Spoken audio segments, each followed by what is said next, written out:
প্রিয় নবী বললেন, তিনটা জিনিসের ওয়াদা যদি আমাকে দিতে পারো, গ্যারান্টি দিতে পারো, আমি নবী তোমাকে জান্নাতের গ্যারান্টি দিয়ে দেব। 1 নম্বর চোখের গ্যারান্টি দাও, 2 নম্বর জবানের গ্যারান্টি দাও, 3 নম্বর তোমার গুপ্তাঙ্গের গ্যারান্টি তুমি দিয়ে দাও, আমি নবী তোমাকে জান্নাতের গ্যারান্টি দিয়ে দেব। আল্লাহু আকবার। চোখের গ্যারান্টি, এই চোখ দিয়া দুনিয়া দেখবা, হালাল নিবা কিন্তু হারাম নিবা না। যেটা আল্লাহ হালাল করেছেন তুমি সেটা নেবা, এবং হারাম নিষিদ্ধ যেটা করেছেন সেটা তুমি ছেড়ে দেবা। জবান, গীবত করা যাবে না, মিথ্যা বলা যাবে না, তহমত দেওয়া যাবে না, ফায়সা কথা বলা যাবে না, অন্যের ক্ষতি করা যাবে না। জবান দিয়ে আপনি যেই কাজগুলি করেন, আল্লাহ যেটা হারাম নিষিদ্ধ করে দিয়েছেন ছেড়ে দিতে হবে, আল্লাহ যেটা বৈধ করেছেন সেটা এই জবান দিয়ে করতে হবে।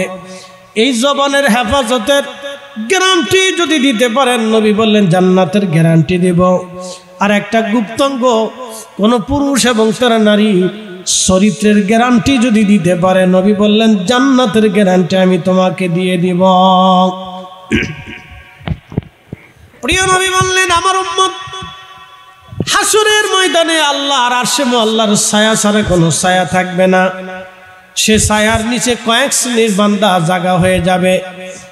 এক শ্রেণীর বান্দা তারা থাকবে যাদেরকে কোনো সুন্দরী রমণী অথবা কোনো সুন্দরী রমণীকে কোনো সুদর্শন পুরুষ যদি তাকে জেনা করার জন্য আহ্বান করে, ওই পুরুষ এবং ওই নারীটা যদি জেনার থেকে ফিরে আসে এবং জেনার থেকে সে যদি দূরে থাকে, নবীজি বলেন আমার উম্মত রে, তাহলে তোমরা শুনে রাখো, জেনে রাখো, ওই যুবক এবং ওই নারীকে আমার রব্বুল আলামিন আরশে মুআল্লার নিচে জায়গা বরাদ্দ করে দিবে। বলেন সুবহানাল্লাহ। প্রিয় উপস্থিতি, আল্লাহ রাব্বুল আলামিন বলেন ফামান ইবতাগা ওয়ারা যালিকা ফাউলাইকা হুমুল আদুন।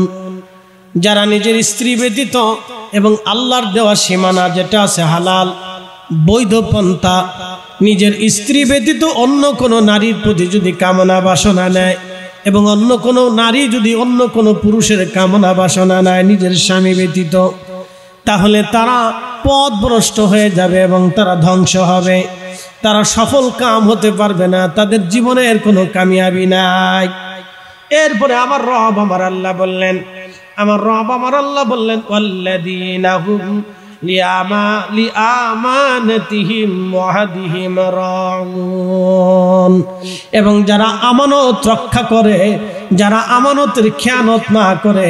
আল্লাহু আকবার। আল্লাহ আমার রব্বুল আলামিন, আমার রব আমার আল্লাহ বলতেছেন, ও আমার বান্দারা, এই সমস্ত কাজ যদি তোমরা করতে পারো তাহলে তোমরা সফল কাম হবে, তোমরা মুমিন হবে, তোমরা সফল কাম নিয়ে মুমিন হয়ে কবরে যেতে পারবে।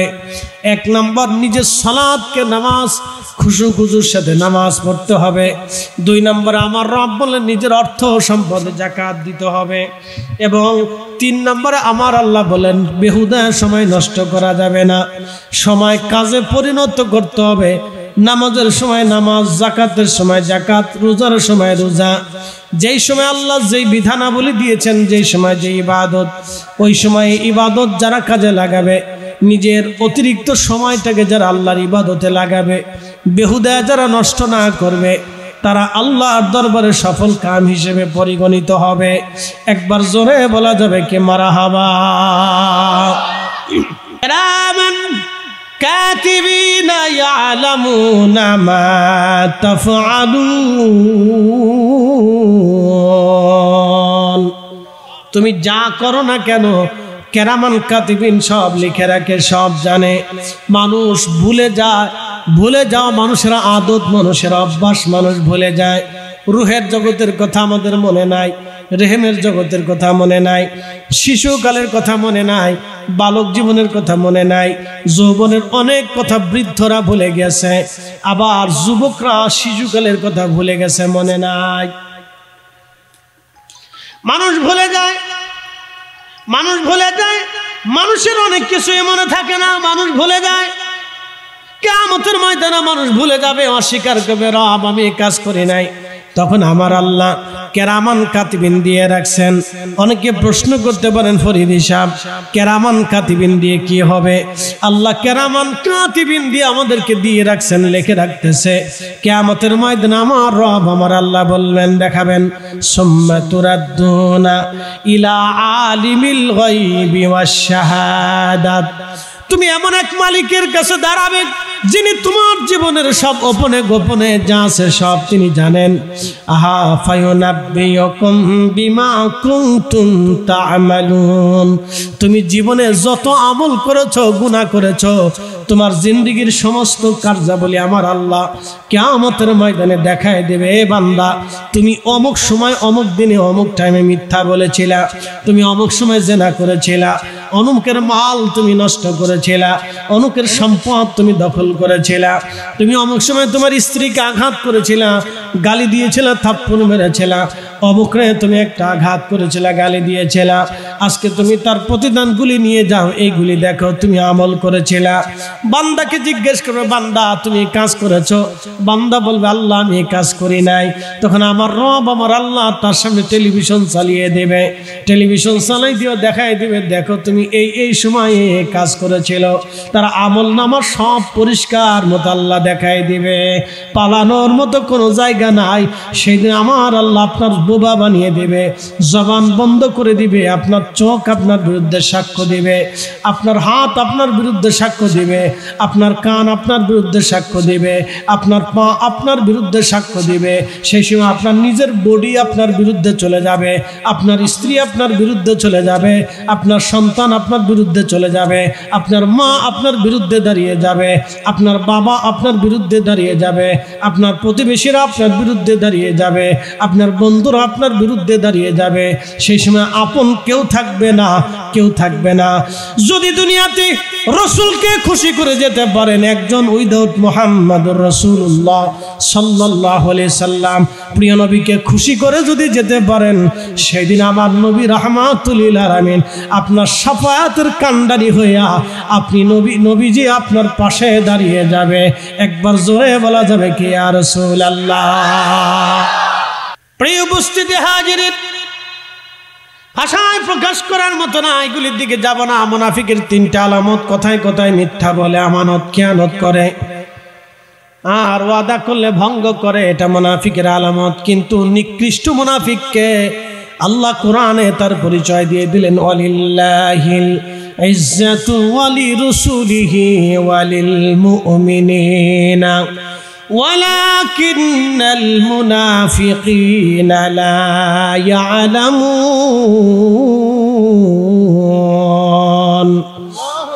আমাদের দেশে আছে কিছু টুপিওয়ালা মুনাফিক, কিছু নামাজ পড়নেওয়ালা মুনাফিক, কিছু আছে ছদ্মবেশী মুনাফিক, সুন্দর চেহারাওয়ালা মুনাফিক, এলেম অর্জন করা ওয়াল্লাওয়ালা মুনাফিক।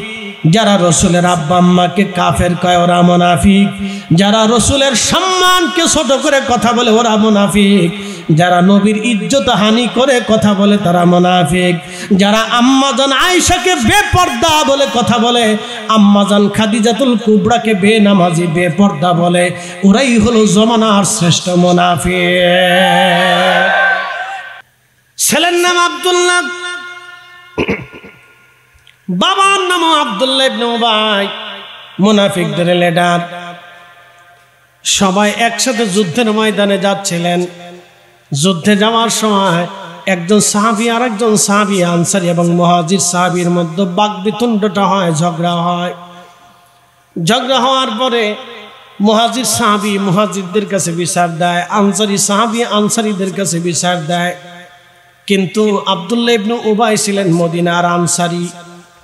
আব্দুল্লাহ ইবনে উবাই মদিনার আনসারীদেরকে ডাক দিয়ে বলেন, আনসারীরা, তোমরাই তো মুহাজিরদেরকে জায়গা দিয়েছ, খাইতে দিয়েছ, থাকতে দিয়েছ, বসতে দিয়েছ। ওরা আমাদের উপরে তলোয়ার ধরতে চায়, আমাদের সাথে বেমাতব্বরি দেখায়। আমি যদি মদিনায় যেতে পারি তাহলে এই সমস্ত মুহাজিরদেরকে মদিনা থেকে ঘাড় ধাক্কা দিয়ে বের করে দেব। কথাটা নবীজির কানে চলে আসলো। যুদ্ধে যে না যে নবীজি বললেন দ্রুত গতিতে মদিনার দিকে মুভ করো। সমস্ত সৈন্যবাহিনী নিয়ে নবীজি মদিনার দিকে রওনা।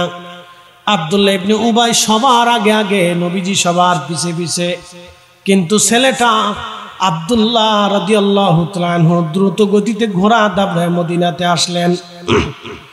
যেই রাস্তা দিয়ে মদিনায় ঢোকা হবে, মদিনার রাস্তা দিয়ে ঢোকার পথে তিনি তলোয়ার নিয়ে, ঢাল নিয়ে, অস্ত্রে সজ্জিত হয়ে তিনি দাঁড়িয়ে আছেন। সব সাহাবী মদিনার দিকে ঢুকতেছিল, আব্দুল্লাহ ইবনে উবাই তার নিজের বাবা সবার সামনে। ও রব্বুল আলামিন আল্লাহ বলেন, কুল হুজুর আপনি বলে দেন, ইন্না সালাতি, নিশ্চয় নামাজ আমি আল্লাহর জন্যে, আমি আল্লাহর জন্যে।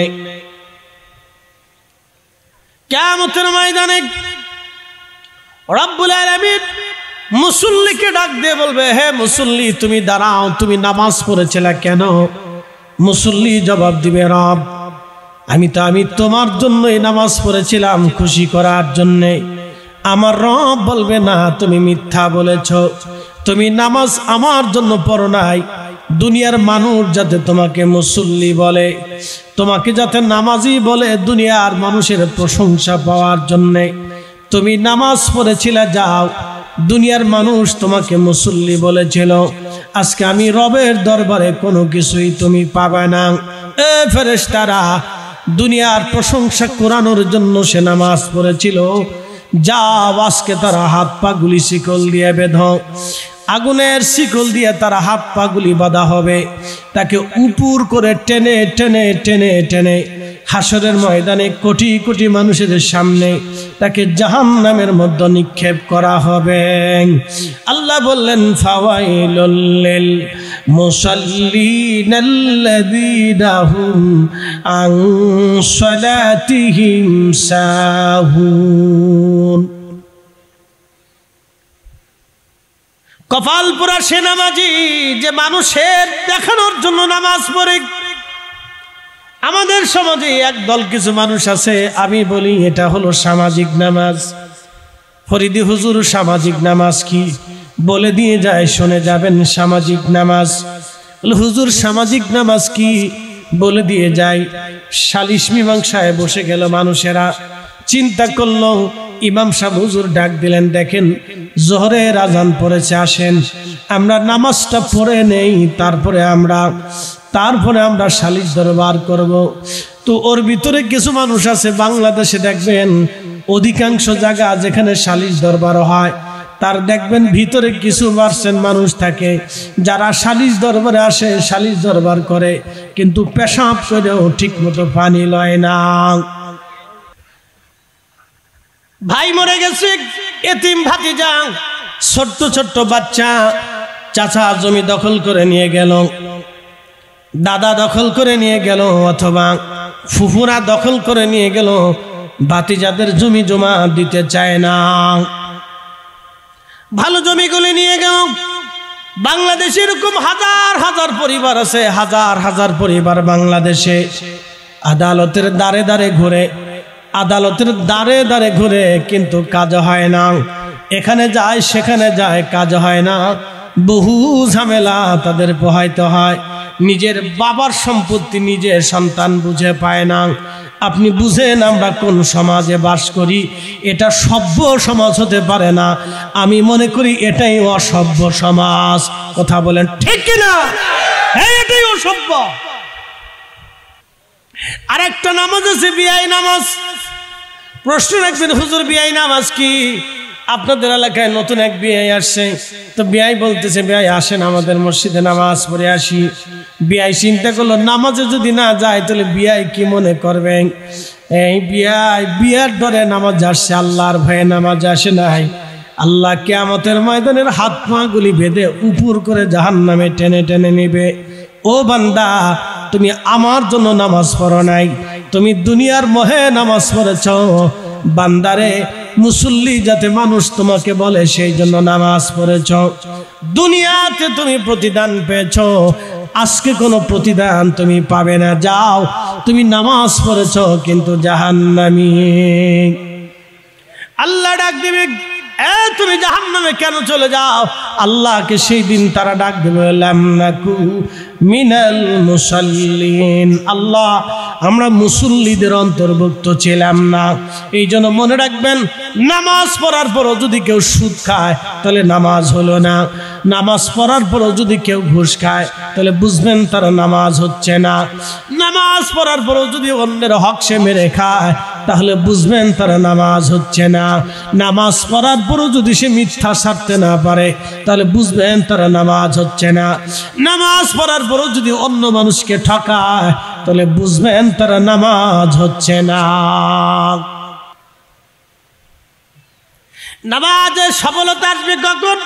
রব্বুল আলামিন বলেন, আল্লাযীনা হুম ফি সালাতিহিম খাশিউন, সফল কাম সে নামাজি যে নামাজের মধ্যে খুশু খুজ অবলম্বন করে। হযরত আলী নামাজে দাঁড়িয়ে গেলেন, তীর যুদ্ধক্ষেত্রে তীর পায়ের গোশতের মধ্যে বিঁধে গেল, কেউ বের করতে পারে না, কষ্ট হচ্ছে। নামাজে দাঁড়িয়ে গেলেন, তীর টান দিয়ে বের করে নিয়ে চলে যাওয়া হলো, কিন্তু তিনি বুঝতে পারেন নাই তীর কখন চলে যায়। এটার নাম হচ্ছে খুশু খুজুর নামাজ। একাগ্র চিত্তে শুধু আল্লাহর জন্য নামাজ পড়া, আল্লাহর ভয়ে নামাজ পড়া, আল্লাহকে খুশি করার জন্য নামাজ পড়া। এই জন্য ফাওয়াইলুল লিল মুসাল্লিন, নামাজ আপনাকে খুশু খুজুর সাথে পড়তে হবে, একাগ্র চিত্তে পড়া লাগবে। খুব ভালো করে শুনে যাবেন। এই জন্য নামাজ আপনাকে সফলতা নিয়ে আসবে। যদি খুশু খুজুর সাথে নামাজ আপনি আদায় করেন, এই নামাজ আপনাকে সফলতা দিবে। এই নামাজ আপনাকে সফলতা দিবে যদি নামাজের মধ্যে একাগ্র চিত্তে শুধু আল্লাহর রাহে, আল্লাহর জন্য আপনি নামাজে দাঁড়ান। আল্লাহকে খুশি করার জন্য যদি নামাজে দাঁড়ান তাহলে নামাজ আপনাকে সফলতা দিবে, আপনি মুমিন হতে পারবেন। এরপর আল্লাহ বললেন, ওয়াল্লাযীনা হুম আনিল লাগবি মুরিদুন, আল্লাহ রাব্বুল আলামিন বললেন সে সফল কাম হতে পারবে না। যারা সময়টাকে কাজে লাগায় তারা সফল হয়ে যাবে। আজান দিয়েছে, নামাজের সময় হয়ে গেছে, আগে নামাজ পড়ে নেন। রমজান এসেছে, রমজানের সময়ে রোজা রেখে নেন। আজান হয়েছে, নামাজ পড়ে নেন। নামাজের ওক্ত থাকা অবস্থায় নামাজ আদায় করে নেন। সময়ের কাজ সময়ে করে ফেলেন। সময়ের কাজ যারা সময় করে তারা সফল কাম। আল্লাহ কোরআনে বলে দিয়েছেন, সময়ের কাজ যারা সময় করবে তারা সফল কাম মুমিন। ওয়াল্লাযীনা হুম লিয-যাকাতি ফাঈলুন, রব্বুল আলামিন বললেন, ও আমার উম্মত দ্বারা তোমরা শোনো, যারা নির্দিষ্ট সময়ে নির্দিষ্ট মালে নির্দিষ্ট পরিমাণে যাকাত আদায় করে দেয়, দান করে দেয়, তারা সফল কাম। একবার জোরে বলা যাবে কি মারহাবা, তারা মুমিন। কিন্তু কিয়ামতের ময়দানে আল্লাহ দানশীলকে ডাক দিয়ে বলবে, হে বান্দা দাঁড়াও, তুমি দান কেন করেছিলা? আল্লাহর বান্দা ডাক দিয়ে বলবে, রব্বুল আলামিন আমি দান করেছিলাম তোমাকে সন্তুষ্ট করার জন্য, তোমাকে খুশি করার জন্য আমি দান করেছিলাম। আল্লাহ ডাক দিবে, তুমি মিথ্যাবাদী। মানুষ যদি তোমাকে সমাজসেবক কয়, বিশিষ্ট দানবীর বলে, সেই জন্য তুমি দুনিয়াতে দান করেছিলে। হে বান্দা যাও, আজকে আমি রবের দরবারে কিছুই তুমি পাবা না। দুনিয়ার মানুষ তোমাকে বিশিষ্ট দানবীর বলেছিল। দেখবেন সামনে নির্বাচন আসতেছে, অনেকেই এখন নির্বাচনের আগে বিভিন্ন মসজিদে এসে টাকা দিবে, মন্দিরে যায় টাকা দিবে, গরিব মিসকিনদের টাকা দিবে, ওই অভাবীদেরকে যায় টাকা দিবে, ল্যাংরারে টাকা দিবে, বোবারে টাকা দিবে, কানারে টাকা দিবে। কিন্তু নির্বাচন শেষ, আর দেখা সাক্ষাৎ নাই। শোনেন, ছেলে ঢাল তলোয়ার অস্ত্রে সজ্জিত হয়ে দাঁড়িয়ে আছে মদিনার উপকণ্ঠে, যে রাস্তা দিয়ে মদিনা ঢুকবে, একবার রাস্তার মাঝখানে বাবা আসতেছে ঘোড়ায় চড়ে, একবারে সবার পিছনে বসে। আব্দুল্লাহ ইবনে উবাই সামনে আসার পরে ছেলে তলোয়ার টেনে বের করলেন, ঢাল হাতে নিয়ে তলোয়ার, হাত খোলা তলোয়ার বের করে বললেন, এ আব্দুল্লাহ ইবনে উবাই, আজকে বাপের পরিচয় হবে না। তুমি বলেছ মুহাজিরদেরকে মদিনা থেকে তাড়িয়ে দেবা, আমার নবী নিজে মুহাজিরদের অন্তর্ভুক্ত, তোমার কলিজাতে সাহস কি করে হয় এই মদিনাতে রাসূল ঢুকবে? আল্লাহি আমি আব্দুল্লাহ বলতেছি, যদি রাসূলের অনুমতি ছাড়া মদিনা ঢোকার চেষ্টা করো, আমি তোমার ছেলে তোর দেহ থেকে মাথা আলাদা করে ফেলবো। আজকে পুত্রের পরিচয় হবে না, বাপের পরিচয় দেব না, রাসূলের সম্মান আগে। আমার রাসূলের ইজ্জতে হাত দেওয়ার কারণে তোর দেহ থেকে মাথা আলাদা করে ফেলে দেব। একসাথে বলবেন আল্লাহু আকবার। হ্যাঁ, আমি একজন সাহাবী, তার রাসূলের কথা আমি আপনাদেরকে শোনাচ্ছি। এই বেটা, বাবা, তোর দেহ থেকে মাথা ফেলে দেব আজকে, বাপের পরিচয় হবে না। নাম খোরাক থেকে আমার রাসূল যদি অনুমতি দেয় তোকে ঢুকতে দেব, আর যদি রাসূল অনুমতি না দেয় তাহলে আল্লাহর কসম করে বলি, আমি তোর বেটা সামনে দাঁড়িয়ে আছি, তোর দেহ থেকে মাথা এখন ফেলে দেব। আপনার শায়েখ, আপনার উস্তাদ, আপনার দলের লোক শানে রেসালাতে আঘাত করবে, আর আপনি তুনু করে বিভিন্ন জায়গা থেকে এই দলিল সেই দলিল, এই কথা সেই কথা খুঁজে খুঁজে পক্ষ নিয়ে আপনি আরো উদ্বুদ্ধ করবেন না। আল্লাহকে বুকা পেয়েছেন? সাহাবীদের জিন্দেগি পড়েন নাই নাকি? সূরা মুনাফিকের তাফসীর জানেন না? এই তাফসীরে তো আপনারা আসেন না, কারণটা কি? খালি দলীয় তাফসীর করেন। শুনে যাবেন, আব্দুল্লাহ ইবনে উবাই মনে হচ্ছে যে সে দুনিয়া থেকে আসমানে চলে যাচ্ছে, সে ঠাস খেয়ে গেল, সর্বনাশ। নিজের বেটা তলোয়ার সামনে দাঁড় করে দিয়েছে, বাপের গলার সামনে তলোয়ার ধরে ফেলছে। সব সাহাবী চলে গেলেন। আল্লাহর নবী পিছু এসে বলেন, আব্দুল্লাহ কি হয়েছে? বলে, ইয়া রাসূলুল্লাহ, আমার বাপে বলে মদিনার থেকে মুহাজিরদেরকে তাড়িয়ে দিবে। হুজুর, আপনি নবী মুহাজিরদের অন্তর্ভুক্ত, এই মদিনা আপনার, আপনি সুলতানে মদিনা, অনুমতি যদি দেন আমার বাবা মদিনাতে ঢুকতে পারবে, নতুবা আমি তার ছেলে হয়ে বলতেছি এই মুহূর্তে তার দেহ থেকে মাথা আলাদা করে ফেলবো, বাপের পরিচয় হবে না আজকে। নবীজি বলেন, আব্দুল্লাহ তলোয়ার নামাও।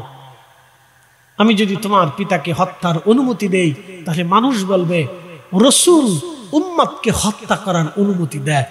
ছেলে, হাত তলোয়ার নামাও, শান্ত হও, তোমার বাবাকে ভিতরে ঢুকতে দাও। হযরত আব্দুল্লাহ তলোয়ার নামিয়ে ফেললেন।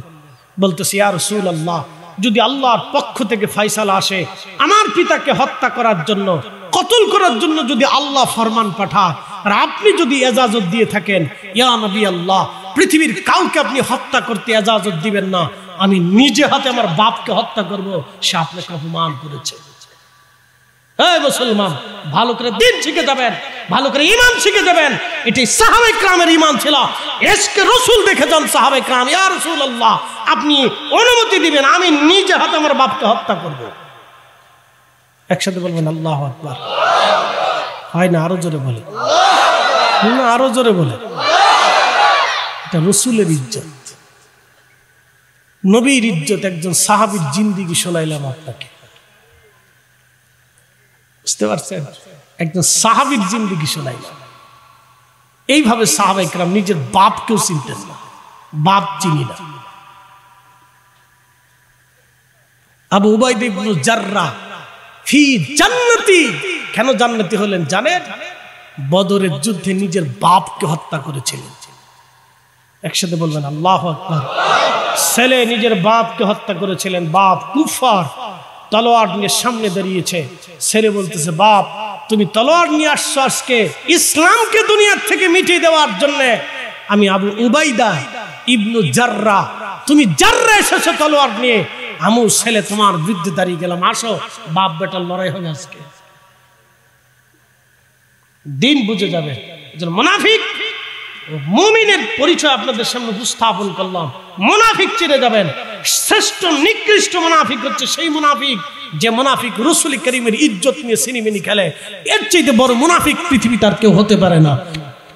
কথা বলেন ঠিক না? এর চাইতে বড় মুনাফিক পৃথিবীতে কেউ হতে পারে না যে আল্লাহ রাসূলের ইজ্জত নিয়ে সিনেমিনি খেলে। আমরা সবাই সফল হতে চাই, কেউ বিফল হতে চাই না, সবাই সফল হতে চাই। আল্লাহ রাব্বুল আলামিন বলে, ওয়াল্লাযীনা হুম আলা সালাতিহিম ইউহাফিজুন, এবং নামাজকে যারা হেফাজত করে। টাইম টু টাইম যারা নামাজ পড়ে, সময়ের নামাজ সময়ে যারা আদায় করে, সময়ের নামাজ যারা সময় আদায় করে এবং নামাজকে যারা নিজেদের জীবনে দৃঢ় করে ধরে, সালাত, নিজের জীবনে সালাতকে যারা প্রতিষ্ঠিত করে, আল্লাহ বললেন তারা মুমিন, তারা সফল কাম হবে যারা নামাজ।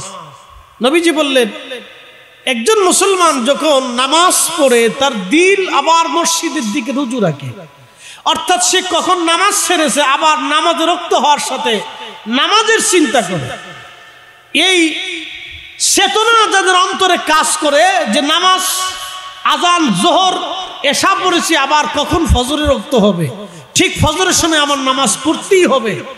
সে যেখানেই থাকুক, জঙ্গলে থাকুক, মরুভূমিতে থাকুক, সাগরে থাকুক, আকাশে থাকুক, বাড়িতে থাকুক, ঘরে থাকুক, কাজে থাকুক, যে স্থানে থাকুক, মাঠের ভিতরে থাকুক, যে অবস্থায় থাকুক, যুদ্ধক্ষেত্রেও থাকুক, সে যদি নামাজের সময়ে নামাজের চিন্তা করে এবং এই মানসিকতা নিয়ে নামাজের মধ্যে দাঁড়িয়ে যায়, আল্লাহ রাব্বুল আলামিন বলতেছেন সে সফল কাম হয়ে যাবে। একসাথে বলা যাবে না আল্লাহু আকবার। তাহলে এই যে মুমিনের পরিচয় আল্লাহ রাব্বুল আলামিন এখানে শেষ করেন নাই, আমাদেরকে আল্লাহ রাব্বুল আলামিন আরো বলে দিয়েছেন উলাইকা হুমুল ওয়ারিসুন, তারা আল্লাহর পক্ষ থেকে ওয়ারিস। তারা ওয়ারিস, কিসের ওয়ারিস? আল্লাহ তাও বলে দিয়েছেন উলাইকা হুমুল ওয়ারিসুন, তারা ওয়ারিস আল্লাহর, আল্লাযীনা ইয়ারিসুনাল ফিরদাউসুম ফিহা খালিদুন, তারা হচ্ছে জান্নাতুল ফিরদাউসের মালিক, তারা জান্নাতুল ফিরদাউসের ওয়ারিস, উত্তরাধিকারী। একসাথে চিৎকার মেরে বলেন আল্লাহু আকবার। আল্লাহ আমাদেরকে মুমিনের পরিচয় দিচ্ছেন, মুমিন হওয়ার পরে আমাদের জন্য আল্লাহ পুরস্কার রাখছেন জান্নাত। এই যে যে দুনিয়াতে আপনি বসে আছেন এটা একটা জগৎ, এর আগে আপনি যেখানে ছিলেন রেহেমে, এটাও একটা জগৎ। রেহেমে থাকার আগে আপনি রুহের জগতে ছিলেন, সেটাও এক জগৎ। রুহের জগতের কথা আপনার কিচ্ছু মনে নাই, রেহেমের জগতের কথাও আপনার মনে নাই। আজ থেকে 10 বছরের আগের অনেক কথাই এই 100%-এর ভিতরে 99% কথা আপনি ভুলে গেছেন। আবার আপনার আর যত বৃদ্ধতা আসবে, যত বয়স আসবে, ছোটকালের সমস্ত স্মৃতিগুলি আপনার মনস্মর থেকে একেবারে মুছে যাবে। আপনি কবরে চলে যাবেন, যাওয়ার পরে কবরের জিন্দেগিতে যাওয়ার পরে দুনিয়ার অনেক কিছু আপনি ভুলে যাবেন। হাসরের ময়দানে যাওয়ার পরে আপনি আল্লাহর সামনে দাঁড়াবেন, তখন আল্লাহ জিজ্ঞেস করবে তুমি এই কাজ করছিলা? তখন আপনি বলবেন না আল্লাহ করি নাই, আপনি ভুলে গেছেন। কিন্তু সেই সময় আল্লাহ আপনাকে দাঁড়া করাই দিবে, কি? দুই পাশে দুই কিরামান কাতিবিন। প্রিয় উপস্থিতি হাজিরিন, ভালো করে শুনে যাবেন। তো মুসল্লি মুমিন হয় না কেন, সফলতা আসে না কেন, নামাজের সফলতা কেন আসে না? দেখবেন ওই সময় কিছু মানুষ চিন্তা করলো হায় আমি পেশাব করে পানি লই নেই, ঠিক আছে, কিন্তু নামাজে যদি না যায় তো মানুষ কি বলবে? সমাজের মানুষ মন্দ বলবে। সে অজু টুজু করে কিন্তু তার প্যান্টের মধ্যে পেশাব লেগে আছে, মসজিদে দাঁড়ায় নামাজ পড়ে চলে যায়। এটা হলো সামাজিক নামাজ। আরেকটা নামাজ আছে বতরিয়া নামাজ, আমাদের ফরিদপুরের আঞ্চলিক ভাষায় কয় বতরে নামাজ, ইংরেজিতে বলে সিজনওয়ালি নামাজ। হ্যাঁ, এটা হলো শুধু শুক্রবারে জুমার দিনে নামাজ পড়ে, একটু পাঞ্জাবি গায়ে দিয়ে একটু সেন্ট পেন্ট মেরে চিঙ্কু পিঙ্কু করে টুপি এতে মাথায় দিয়ে হাঁটতে হাঁটতে আসে। শয়তানে চিন্তা করে বাপ রে বাপ, কত বড় মুসল্লি দিন, শুক্রবারে আজকে নামাজের হতে মনে পড়ছে, আর বাকি দিন ওর নামাজের চিন্তাই দেয়। শুনে যান আমার ওয়াজ যারা শুনতেছে, সিজনওয়ারি নামাজ, আমাদের ফরিদপুরের আঞ্চলিক ভাষাকে বতরিয়া নামাজ। হ্যাঁ, বতরিয়া নামাজ। খুব শুনে যাবেন, রব্বুল আলামিন কোরআনে বললেন কুল, হুজুর আপনি বলে দেন, ইন্না সালাতি ওয়া নুসুকি ওয়া মাহইয়ায়া ওয়া মামাতি লিল্লাহি রাব্বিল আলামিন। প্রথম কোন মুমিনের জিন্দেগি সফল হবে? প্রথম বান্দা আল্লাহ বলেন আল্লাযীনা হুম ফি সালাতিহিম খাশিউন। আমরা কিন্তু বাংলাদেশে হাজার হাজার লক্ষ লক্ষ কোটি কোটি নামাজি আছে, কিন্তু মুমিন নাই। আশ্চর্য, কোটি কোটি কোটি নামাজি আছে কিন্তু মুমিন নেই। আশ্চর্য! ফরিদি হুজুর বলেন কি, কোটি কোটি নামাজি আছে মুমিন নেই। নামাজ পড়ছে, সুদ ছাড়তে পারে নাই। নামাজ পড়ছে, ঘুষ ছাড়তে পারে নাই। অফিসার নামাজ পড়ে দিয়ে ঘুষ খায়। কি আসতে কোন কেন জোরে বলে? নামাজ পড়ে দিয়ে কি করে? ঘুষ খায়। তার মানে নামাজ আছে কিন্তু সফলতা মুমিন না। নামাজ পড়ার পরেও হাজি হজ করে আসার পরেও সুদের ব্যবসা ছাড়তে পারে নাই। কি কথা কর না কেন? আর আগের জমানা হাজি হজ করে আসার পরে আশিকে রসুল হয়ে কবরে যাইতো, এখন হাজি হজ করে আসার পরে দুশমনে রসুল হয়ে কবরে যায়। কারণটা কি? হজ করছে কিন্তু মুমিন হতে পারে। তো কারা মুমিন হবে? বিষয়টা খুব চমৎকার, যে নির্ধারণ করছে বুদ্ধিমান, যিনি আজকে আমার এই বিষয়টি দিচ্ছেন, তার বুদ্ধিভিত্তিক প্রশংসা করি, তার বুদ্ধির প্রশংসা করি, তার জ্ঞানের প্রশংসা করি, যে লেখাটা সুন্দর হয়েছে। খুব মনোযোগ দিবেন, উপস্থিতি আমার ভালো করে শুনে যাবেন। করণীয় কি হতে পারে এই বিষয়ের উপর আমার তকরির, আমি আমার নির্দিষ্ট বিষয়ের উপরই আপনাদের সামনে কিছু আলোচনা করার ইচ্ছা পোষণ করি। আমার রব যেন দয়া করেন, মদিনাওয়ালার সাদকা আল্লাহ কবুল করেন। সকলে দোয়া করে বলেন আমিন। আমি সূরা মুমিন আগে ধরি। আল্লাহ বলেন ক্বাদ আফলাহাল মুমিনুন, সফল কাম সেই মুমিন, তার জিন্দেগি সফলতা আসবে। এখানে আল্লাহ সফলতার গল্প করতেছেন, যে দুনিয়াতে কোন মুমিন সফলতা আসবে, কোন মুমিনের জিন্দেগির সফলতা আসবে, সফলতার কথা আল্লাহ বলছেন। আমার এই ভাই তার এই ছেলেটাকে আলেম বানানোর জন্য তিনার জীবনের অনেক ইচ্ছা দিয়ে বাচ্চাকে মাদ্রাসায় পড়াচ্ছে। এই ছেলেটা যেই দিন আলেম শেষ করে আমাদের মতো এই দর্শে বসবে, তখন ওনার জিন্দেগির একটা সফলতা আসবে। না, আমি আমার একটা ছেলেকে আলেমের স্থানে বসাই দিয়ে আমি কবরে যেতে পারছি, এটা একটা সফলতা। আমাদের তোয়েব ভাই ব্যবসা করেন, তিনার ব্যবসায় যদি অনেক বেশি পরিধি ব্যাপ্তি হয়, কোটি কোটি শত শত কোটি টাকার মালিক হয়, তখন ওনার জীবনে একটা সফলতা আসে, যে আমি ব্যবসা করি শত শত কোটি টাকার মালিক হয়েছি। ইমাম সাহেবের চিন্তা হলো, আমি মসজিদটারে একতলা বানাইয়া টাইলস করে আরো বড় সড়ো করিয়া আরো সুন্দর করে মানুষের বুঝাই সোজাই যদি এখানে আরো চমৎকার করে পারি, তাহলে আমার এই ইমামতির জীবনে একটা সফলতা আছে। তো প্রত্যেকেই তার তার স্ব স্থান থেকে সফল হইতে চায়। যেমন আমাদের বক্তব্যের জীবনে অনেকেই সফল হইতে চায়। আমি গত তারিখ হজে হেরেমে বসে আছি, তো নামাজ পড়ার সময় এক ভদ্রলোক আমার সাথে দেখা, তিনি ভিন্ন ঘরানার একজন বক্তা আলেম। তা আমাকে দেখেই বললেন, ফরিদি ভাই, আপনার অনেকদিন আলোচনা শুনি, কিন্তু আজকে হেরেমে আপনার সাথে দেখা হবে কল্পনাও করিনি। তা বললাম ঠিক আছে, আলহামদুলিল্লাহ। পরিচয় নিতে নিতে তো আমাদের থেকে একটু ভিন্ন ঘরানা, যাক আলহামদুলিল্লাহ, ঘরানা যেটাই হোক, আমরা হেরেমে একই আল্লাহর মেহমান। কি কথা ঠিক আছে না? ঘরানা যেটাই হোক, আমরা আল্লাহর ঘরে সবাই একই মেহমান। তা আমরা দুইজনে কবুতর চত্বর আছে হেরেমে, ইব্রাহিম খলিল রোডে। তো এই কবুতর চত্বরে বসে উনি আমাকে একটু মেহমানদারি করলেন। দুইজনে বসে গল্প করতে করতে বলল, ভাই, আপনার আলোচনায় হৃদয়ের ভিতরে একটু তাসির লাগে, কারণটা কি? তাই বললাম, যে ব্যক্তি, যেই বক্তা যেই বিষয়ের উপরে আমল করেন, সেই বিষয়ের উপরে বক্তার অগাধ আমল থাকতে হয়। যদি বক্তার ওই বিষয়ের উপরে আমল না থাকে, তাহলে এই বক্তার বক্তব্যতে শ্রোতাদের অন্তরে তাসির পড়ে না। তো বললো যে, ভাই, দারুণ একটা জিনিস আপনার কাছ থেকে শিখলাম। তা বললো, বক্তব্যের জীবনে সফল হতে পারে কিভাবে? আমি বললাম, ইখলাসের সাথে বয়ান করবে, তাহলে সফলতা আসবে।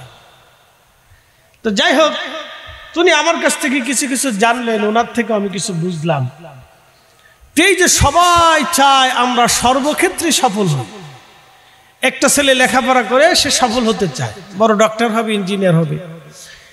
একজন অফিসার যখন সৈনিক সেকেন্ড লেফটেন্যান্ট পদে দাখিল হয় তখন তো সে চিন্তা করে আমি কিভাবে সেনাপ্রধান হব। সেখান থেকে তার যাত্রা শুরু হয় সেনাপ্রধান হওয়ার জন্য। সে অনেক পরীক্ষা নিরীক্ষা এবং অনেক কিছু দিয়ে সে সেকেন্ড লেফটেন্যান্ট, এরপরে আপনার মেজর থেকে আবার কর্নেল থেকে আবার ব্রিগেডিয়ার থেকে আবার জেনারেল, মেজর জেনারেল, এইভাবে যত পদ আছে পদগুলি বাড়তে থাকে। তো পুলিশের সেকশনে একই অবস্থা, মাদ্রাসার সেকশনে একই অবস্থা। একজন প্রভাষক হওয়ার পরে চিন্তা করে আমি প্রিন্সিপাল কিভাবে হব, সে সফল হইতে চায়। কিন্তু আল্লাহ কোরআনে বললেন আমার বান্দারা কিভাবে সফল হবে, সেই গল্প আল্লাহ কোরআনে সূরা মুমিন আল্লাহ ওয়াজ করেছেন। আমি তারই আলোকে আপনাদের সামনে আলোচনা করব। একসাথে জোরে বলা যাবে আল্লাহু আকবার। বাড়ি ঘরে বাহিরে যারা আছেন মা বোনেরা সহ আপনারাও এই কথাগুলি শুনবেন আল্লাহর কালাম থেকে। আল্লাহ ওয়াজ করলেন কাদ আফলাহাল মুমিনুন, সফল কাম সে মুমিন, সেই মুমিনের জিন্দেগি সফল হবে। আল্লাযীনা হুম ফি সালাতিহিম খাশিউন, যে নামাজের ভিতরে খুশু খুজু অবলম্বন করে একাগ্র চিত্তে শুধু রাহে লিল্লাহ, আল্লাহর জন্য যে নামাজ পড়ে। এবার আসেন এই ব্যাখ্যা বিশ্লেষণে যাই। বহু আছে সালিশ হয়েছে কিন্তু পেশাব করে পানি নাই না। ও বেটা যদি সালিশ করে তো বুঝবেন টেবিলের নিচ দিয়ে মারি দিয়ে সালিশে বসছে। এই জন্য আমাদের দেশের 100% ন্যায় বিচার এ দেশের মানুষের ভাগ্যে জুটে না। কি আসছে কোন কেন না জোরে ভয় পাচ্ছেন আপনারা? ওয়াজ তো আমি করতেছি, মিডিয়া তো আমার ওয়াজ শুনবে, কোটি কোটি মানুষ ওয়াজ শুনবে, সবাই ওয়াজ শুনবে। তো আমি পাতলা হালকা অ্যাঙ্গেলে মেরে দিই। হ্যাঁ, হক কথা তো তিতা, যে পাতলা অ্যাঙ্গেলে হালকা আমি মেরে দিই। বুঝলে বুঝপাতা, না বুঝলে তেজপাতা, কিছু তো করার নেই। আমাদের কাজ হলো দাহিল আল্লাহ, মানুষকে আল্লাহর দিকে ডাকা, হক কথা বলা। এখন মানা না মানাটা সেটা আপনাদের ইচ্ছা। এই জন্য আমি অ্যাঙ্গেলে সোজাসুজি পাতলা মেরে দিচ্ছি, কিছু করার। এই জন্য বাংলাদেশে 100% বিচার সালিশে 100% পিওর হয় না, এখানে ঘাপলা হয়। এই জন্য দেখবেন বহু নারী পয়সা খুঁজে পায় না, স্বামীর অর্থ পায় না, স্বামী মারা গেছে, সন্তানের এতিম ভাতিজার জমি চাচা দখল করে নিচ্ছে। কি আসতে কোন কেন? বহু চাচা আছে আবার মসজিদে এসে নামাজ পড়ে, শয়তানি চিন্তা করে বাপ রে বাপ, ও কত বড় সিটার রে। হ্যাঁ, শয়তানে দূরে দাঁড়িয়ে চিন্তা করে বাপ কত বড় সিটার রে, ও ভাতিজার জমি বুঝাই দেয় না, এখনো সেজদা দিচ্ছে, ও তো আমার শুধু বড় সিটার। হাজি দেয় শয়তানরে ফাতুর মারে, জমারাতে যাইয়া শয়তানের জমারাত কয়, ওখানে জায়গার নাম জমারাত, মিনার পাশেই জমারাত। যদি হজে যান তো দেখবেন আরাফাত থেকে হেঁটে মুজদালিফায় রাত্রি যাপন করে ফজরের নামাজ পড়ে আবার হাঁটা শুরু, হাঁটতে মিনার পাশ দিয়ে হেঁটে জমারাত। এই সময় বহু হাজি মারা যায়, বুড়া হাজি যারা, হার্ট দুর্বল হাজি যারা, হাই প্রেশারের রোগী যারা, বিভিন্ন রোগে আক্রান্ত যারা, এই সময় অনেকে মারা যায়। জমারাতে আসতে শয়তানরে পাথর মারতে আসতে যাওয়ার সময়, আবার পাথর মেরে মিনাতে নিজের তাঁবুতে ফিরে যাওয়ার সময় অনেক হাজি এই কঠিনতায় প্রচন্ড গরমে মারা যায়, কিছু করার থাকে না। লক্ষ মানুষ একই রাস্তা দিয়ে, মনে করেন যে 35 লক্ষ মানুষ একসাথে পাথর মারতে আসবে, আপনি বুঝেন ঠেলাটা কেমন। শয়তানে ওই সময় দাঁড়ায় থেকে দেখি আমার মতো কোন শয়তান আমার পাথর মারতে এসছে আজকে। হ্যাঁ, বহু শয়তানে দাঁড়ায় দেখে যে আমার মতো কোন শয়তান আছে, তাকায় দেখে এর ভিতরে সুদ করে আছে, ওরে শয়তান তুই তো আমার চাইতে বড় শয়তান। এর ভিতরে দেখে সুদ ঘুষ করে আছে, ওরে সিটার তুই আইছিস আমার পাথর মারার লেগে, তুই তো বড় শয়তান। এইরকম শয়তান দূরে দাঁড়ায় চিন্তা করে, আইবি ওই শয়তান আইছে আমি শয়তানটা পাথর মারার লেগে, তো ওই শয়তানটা পাথর মারবে কেনা?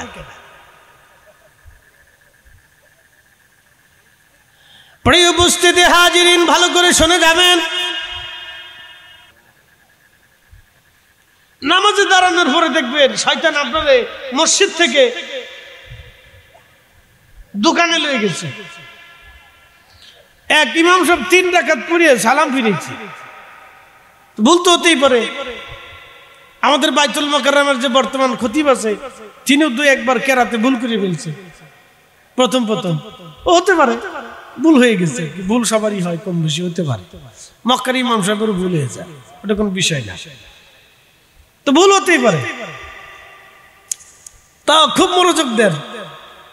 তো 3 রাকাত পরে সালাম ফিরিয়ে বলছে, সালাম ফেরানোর পরে একটু সন্দেহ লাগতেছে, কি নামাজটা একটু কম মনে হয়। তো মুসল্লিন একরামরা ডাক দিয়ে, মুসল্লিন একরাম নামাজ কি 3 হয়েছে না 4 হয়েছে আপনারা বলেন তো। হুজুর আপনি যেমনি পড়ছেন আমরা অমনি পড়িয়া লাইছি। তো একজনে দাঁড়ায়, হুজুর এই আজকে নামাজ 3 রাকাতই হয়েছে। বলে এত মানুষ কয় যেমনি পড়ছেন এমনি হয়ে গেছে, আপনি 1 রাকাত 3 রাকাত কমায় 1 রাকাত কমায় ফেললেন, কারণ কি? হুজুর শোনেন, আমি প্রত্যেক রাকাতে দাঁড়াইয়া আমার দোকান হলো 60 দিয়ে, তা আমি প্রত্যেক রাকাতে এক এক দোকানের হিসাব করি, আজকে 3 দোকানের হিসাব হয়েছে, একটা হলো বাদ আছে। বুঝতে পারছেন? তো এইরকম নামাজ যদি হয়, নামাজের ভিতরে দাঁড়াই গেছেন কিন্তু মন আপনাকে নিয়ে চলে গেছে অন্য জায়গায়। এই জন্য মসজিদ কমিটি মাঝে মধ্যে মসজিদে জুতা চুরি হয় বিদায় এই মসজিদের দেওয়ালের সামনে সুন্দর করিয়া একবারে কাঠের বাক্স তৈরি করে দিয়ে আপনি জুতা এনে রাইখা শান্তি মতো আল্লাহর সেজদা দেন, যাতে নামাজের ভিতরে অন্তরের চিন্তা ওই জুতার কাছে চলে না যায়। যে জুতা বাইরে থেকে ভিতরে ঢুকলেন, চিন্তা করলেন হ্যাঁ জুতা আসে না চলে গেছে, এই চিন্তা বাদ দিয়ে জুতা সামনে নিয়ে সেজদা দেন, যাতে চিন্তা না থাকে সরে নিতে পারতেছে না। যারা বেহুদে সময় নষ্ট করে না,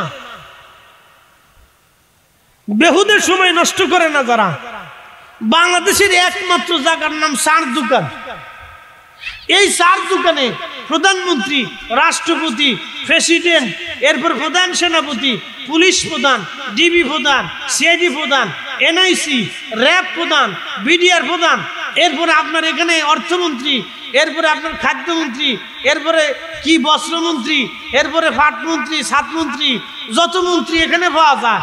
এখানে সাইকুল হাদিস পাওয়া যায়, মুফতি আজম পাওয়া যায়, মুনাজারে মিল্লাত পাওয়া যায়, বড় বুজুর্গ পীর সাহেব পাওয়া যায়। যত চার দোকানে আপনি এখানে বসে পাবেন। কথা বুঝেন নাই মনে হয়? বাংলাদেশের চার দোকানে আপনি বিরাট বড় বড় বুজুর্গ খুঁজে পাবেন, যে এর মতো বুজুর্গ আর দুনিয়াতে নাই। বিরাট বড় সাংবাদিক, বাংলাদেশের বিরাট বড় বুদ্ধিজীবী ঢাকা ইউনিভার্সিটির চ্যান্সেলরও পাওয়া যায় চার দোকানে। এরা যে কত সময় আজারে আর বাজারে নষ্ট করে তার হিসাব নাই। আপনি উন্নত বিশ্বে যায় দেখেন, কেউ কারো দিকে তাকানোর মতো টাইম নেই না, কেউ কারোর দিকে তাকাবে না, ওরা কাজের ভিতরে থাকে। আর বাঙালি জাতি শুধু কাজের ভিতরে থাকে। কি কথা হচ্ছে না নাকি? শুধু আমরাই একটা জাতি এই অকাজের ভিতরে থেকে, আর আমরা আর ভারত আর পাকিস্তান, এই 3 গ্রুপ। পৃথিবীর যেখানে যাবেন এই 3 গ্রুপ যেখানে আছে, গেলে বোঝা যায় এখানে বাঙালি, ভারতীয়, পাকিস্তানি আছে। 1 নম্বরে পানের ভিক, 2 নম্বরে নোংরা, 3 নম্বরে গামছা টামছা লুঙ্গি সঙ্গি যেখানে সেখানে ফেলাই তুই দিচ্ছি। হাসতেছেন আপনারা, আমি বাস্তবতা থেকে বলতেছি। এই জন্য আমাদের পাসপোর্ট দেখার পরে 36 বার ভাবে আর চিন্তা করে এদের অনুমতি দিব কিনা ভিতরে ঢুকতে। ঢুকলে কোথায় যেন মান কিসিবে ধরে পেশাব করবে আল্লাহ জানে। হ্যাঁ, যেখানে সেখানে পেশাবে দাঁড়ায় যায়, জায়গা পাইলেই ছাড়িয়ে দেয়, পেশালে মেশিন স্টার্ট করছে। আপনি শুনলে আশ্চর্য হবেন, আমি ভারতে আপনার ওই ফুরফুরার হুজুরের মাজার জিয়ারত করতে যাব। আপনারা তো নাম শুনছেন ফুরফুরার হুজুরের, তো ফুরফুরার হুজুর কেবলার মাজার আমি জিয়ারত করতে যাব। তো ফুরফুরার হুজুর কেবলার মাজার জিয়ারত করার জন্য তা আমি হাওড়া ট্রেন স্টেশনে গেছি। তা হাওড়ার একটা ব্রিজ আছে, ঝুলন্ত ব্রিজ, গঙ্গা নদীর উপরে। ওই গঙ্গাই বাংলাদেশে এসে হয়েছে পদ্মা, শুনে রাখেন, জানার দরকার আছে। তা আমি ওইখানে বাসের ভিতর চলে রয়েছি, তো ওই হাওড়া ব্রিজ বাস ক্রস করতেছে। হাই হ্যাঁ, কি বলবো, বেডিরা ব্রিজের গুড়াত বয়ে বয়ে পেশাব করতেছে। লা হাওলা ওয়ালা কুওয়াতা। আমি দেখি সর্বনাশ, এরা কোন পিছের জাত, ওরা তো বাংলাদেশের চেয়ে তো নিকৃষ্ট। আর ওদের হোটেলে যদি ঢুকেন তো আপনার বমি আসবে। কি এরা কেমনে খায়? এরা আন্তর্জাতিক খ্যাতি সম্পন্ন পিছিয়ে।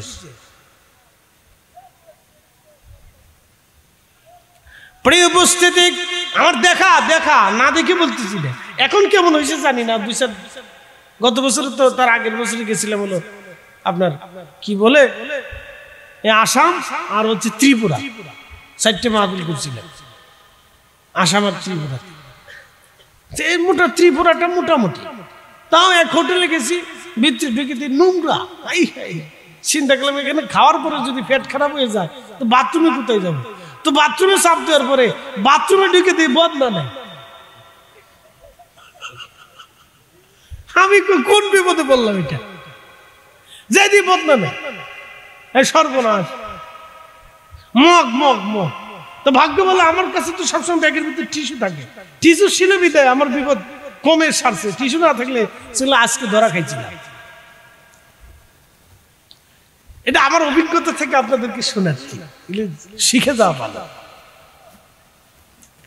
এই 3টে জাতি বাংলাদেশে আছে, আফ্রিকা। ভাই আসতে কনকে ধরে বলেন, স্বাধীনতার পর থেকে এই পর্যন্ত দেখে আসতেছেন এটা। নির্বাচন আসলে টাকার মান্ডিলে কানারে দেয়, ল্যাংড়ারে দেয়, বুবারে দেয়। বুড়া মানুষ সারা বছর খোঁজ খবর নেই, ভিক্ষে করে খায় না, জ্বরে ধরে এসে কাছে তুই তো আমার মার মতো লাগো। এরপরে নির্বাচন শেষ হলে যে মা যে কোথায় চলে যায় তার কোনো খোঁজ খবর নেই। আমাদের দেশের রাজনীতিবিদরা আসলে জনগণের জন্য রাজনীতি করে না। যদি তারা মানুষের জন্য রাজনীতি করত তাহলে আল্লাহর কসম করে বলি আমাদের দেশ সামনের মতো হয়ে যেত, তারাও শান্তিতে ঘুমাইতো, আমরাও শান্তিতে ঘুমাইতাম। কথা কর নাকি ঠিক কিনা? তারা মানুষের জন্য রাজনীতি করে না, ফেটের জন্য রাজনীতি করে, দান্দার জন্য রাজনীতি করে, মানুষের জন্য রাজনীতি করে না। হযরত ওমর রাজনীতি করেছিলেন, খলিফা হয়েছিলেন মানুষের জন্য। হযরত আবু বকর খলিফা হয়েছিলেন মানুষের জন্য। হযরত উসমান, হযরত আলী, হযরত হাসান রিদওয়ানুল্লাহি তাআলা আজমাইন, হযরত ওমর বিন আব্দুল আজিজ মুসলমানদের দ্বিতীয় ওমর, হযরতে পৃথিবীর বড় বড় সুলতান সুলতান শামসুদ্দিন ইলতুতমিশ। ভাবতে পারেন জীবনে কোনোদিন তাহাজ্জুদ কাজা হয় নাই, আসরের সুন্নত নামাজ জীবনে তার কাজা হয় নাই। সুলতান শামসুদ্দিন ইলতুতমিশ একজন সুলতান ছিলেন, এই দিল্লির সাম্রাজ্যের সুলতান ছিলেন, জীবনে আসরের সুন্নত কাজা হয় নাই। তাহলে বোঝা গেল তারা মানুষের জন্য রাজত্ব করেছেন। রাজা শুধু রাজা মসনদের রাজা ছিলেন না, তারা মানুষের হৃদয়ের রাজা ছিলেন। কথা বলেন ঠিক না বেটি? কিন্তু যারা আমাদের দেশে রাজনীতি করে তারা মূলত মানুষের জন্য করে না। মানুষের জন্য করলে তো মানুষের খোঁজ খবর নিবে। সে ভোটের জন্য মানুষের কাছে যাবে না, সে মানুষের জন্য মানুষের কাছে যাবে। কি কথা ঠিক আছে না ভাই? সে ভোটের জন্য যাবে না, সে মানুষের জন্য যাবে। ও গরিব আছে, ওর কাছে আমার যেতে হবে। ও দরিদ্র আছে, ওর কাছে যেতে হবে।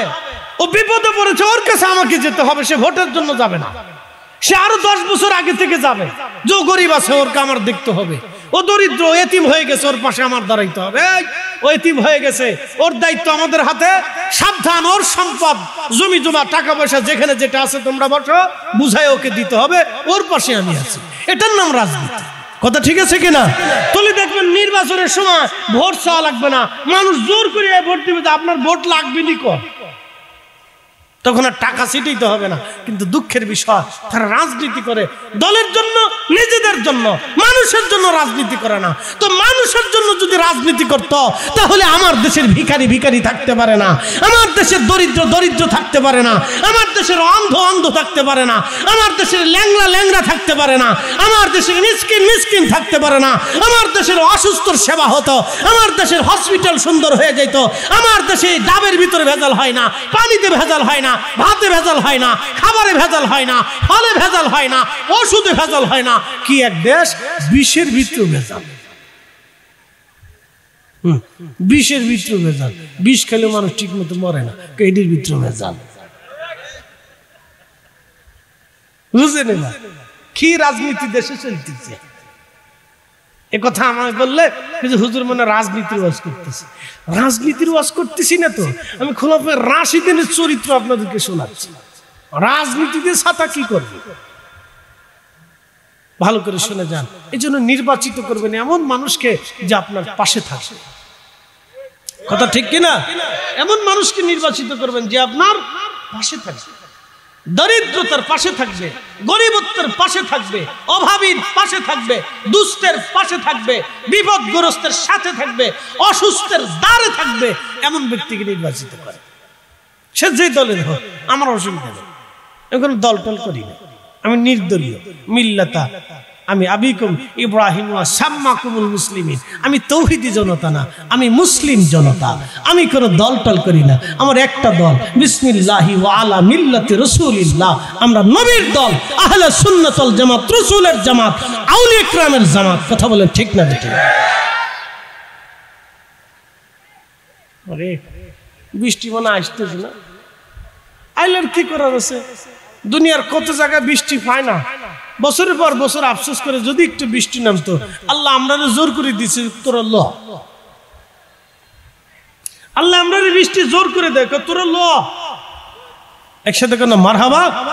পৃথিবীর বহু জমিন আছে বছরের পর বছর শীত বৃষ্টি নেই, আল্লাহ আমরা জোর করে ল ল ল তোকে বৃষ্টি দিলাম। একসাথে কেন আল্লাহু আকবার হয় না? আরো জোরে বলেন আল্লাহু আকবার। বুঝে যান, বৃষ্টি তো আনছি যে আমি বলবো না যে জোর করে বলবো না যে বসে থাকেন, এটি সিজনারি বৃষ্টি না। বাচ্চাদেরকে মসজিদের ভিতরে পাঠিয়ে দেন, বাচ্চারা তোমরা যাও, যাও যাও যাও, ঠান্ডা লেগে যাবে, জ্বর টর আসতে পারে, যাও, শেষে মার কষ্ট হবে, ডাক্তারের লাভ হবে, তাড়াতাড়ি যাও, যাও যাও বাবু, তোমরা ছোটরা সব মসজিদে যাও, এই ছোট ছোট বাচ্চারা সব মসজিদে ঢুকে যাও, মসজিদে চলে যাও, চলে যাও, চলে যাও। উপস্থিতি মসজিদে আমাদের ব্যবস্থা আছে, বাকি ওয়াইজ মসজিদে হবে, আপনারা মসজিদের ভিতরে চলে যান, প্রথম তলায় দ্বিতীয় তলায় ঢুকে যান, দ্বিতীয় তলায় প্রজেক্টর আছে, প্রজেক্টরের মাধ্যমে দেখানো হবে, তলায় ঢুকে যান, দ্বিতীয় তলায় প্রজেক্টর আছে, এখানে চলে যান। না মসজিদে আছে, মসজিদে থেকে লিফুরুজিহিম হাফিজুন, যারা নিজেদের চরিত্রকে হেফাজত করে তারা মুমিন এবং তারা সফলকাম। প্রিয় নবী বললেন, সাহাবীরা তিনটা জিনিসের গ্যারান্টি যদি তোমরা আমাকে দিতে পারো। বসি বসি ভাই, বাচ্চাদেরকে বসে দেই, যদি সম্ভব হয় মসজিদে বসা গেলে বসেন, অসুবিধা নেই, যেখানে যার সুবিধা আছে সেখানে বসে পড়ি, যেখানে বৃষ্টি না পড়বে আমরা সেখানে বসি, হ্যাঁ যেখানে বৃষ্টি না পড়বে আমরা সেখানে বসি, দেখে দেখে বসি। আল্লাহুম্মা সাল্লি আলা সাইয়্যিদিনা মাওলানা মুহাম্মদ ওয়া আলা আলি সাইয়্যিদিনা। বাড়ি বাড়ি করো রে মন, এ বাড়ি ঘর তোমার না, যেই বাড়িতে শুইবারে মন কবর তাহার ঠিকানা। আল্লাহুম্মা সাল্লি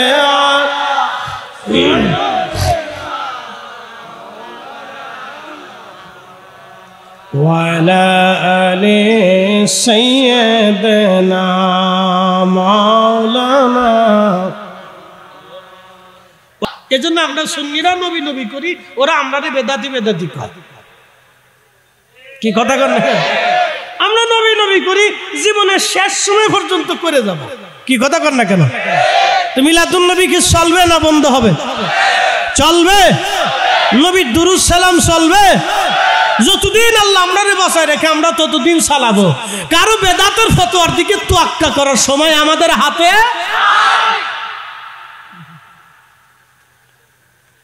মুনাফিক করা হবে। আমার আলোচনার শেষ প্রান্তে মুনাফিকের কথা বলে দিয়েছে। মুমিনের পরিচয় শুনলেন, এবার মুনাফিক করা হবে। নবীজি বলছেন মুনাফিকের আলামত তিনটে। এটা দুনিয়াবি, এক হিসাবের মুনাফিক। কথায় কথায় মিথ্যা বলে, আমানত রাখলে খেয়ানত করে, ওয়াদা করলে ভঙ্গ করে। আবার শুনে যান, কথায় কথায় মিথ্যা বলে। বাঙালি দুঃখের কথা বলে লাভ নাই, মসজিদের জায়নামাজে বসে মিথ্যা কথা কয়। কি আসতে কোন কেন জোরে বলেন। মসজিদের জায়নামাজে বসে বাঙালি মুসলমান মিথ্যা কথা বলে। মিথ্যা আমাদের সমাজে এমন ভাবে ছড়াইছে যে আমরা এটাকে গুনাহ মনে করি না। না, আমরা গুনাহ মনে করি না। আপনি উন্নত বিশ্ব যদি যান, আপনি যদি দেখেন তারা মিথ্যা বলে না, মানুষ ঠকায় না।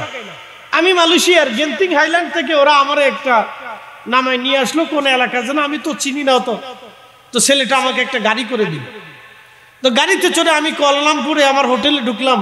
তো নামবো, 75 রিঙ্গিত বিল হয়েছে, দুঃখিত 55 রিঙ্গিত গাড়ির বিল আসছে।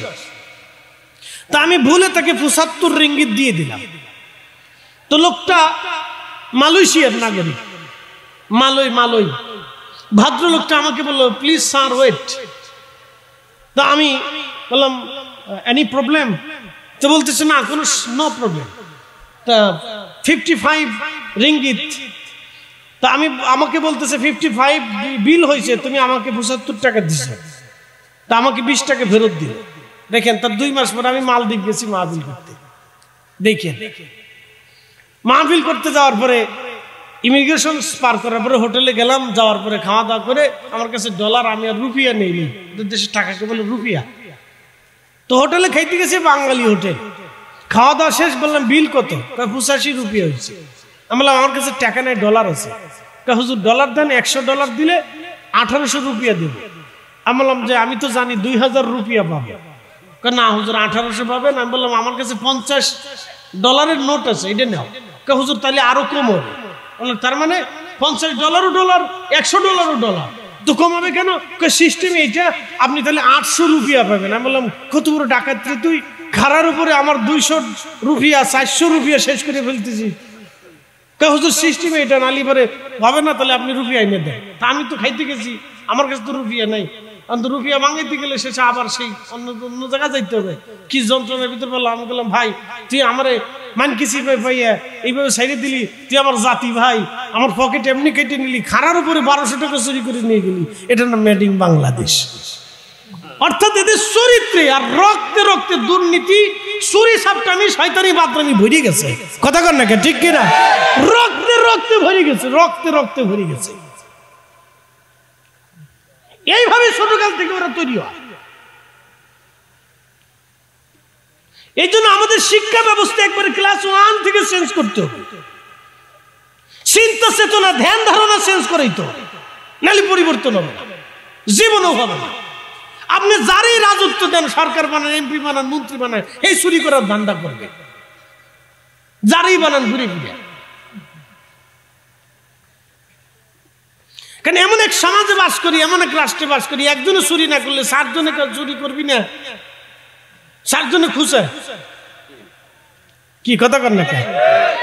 আবার আমরাও যে খুশে, স্যার এই কিছু দিবানি, স্যার কিছু দিবানি, স্যার কাজটা করে দে।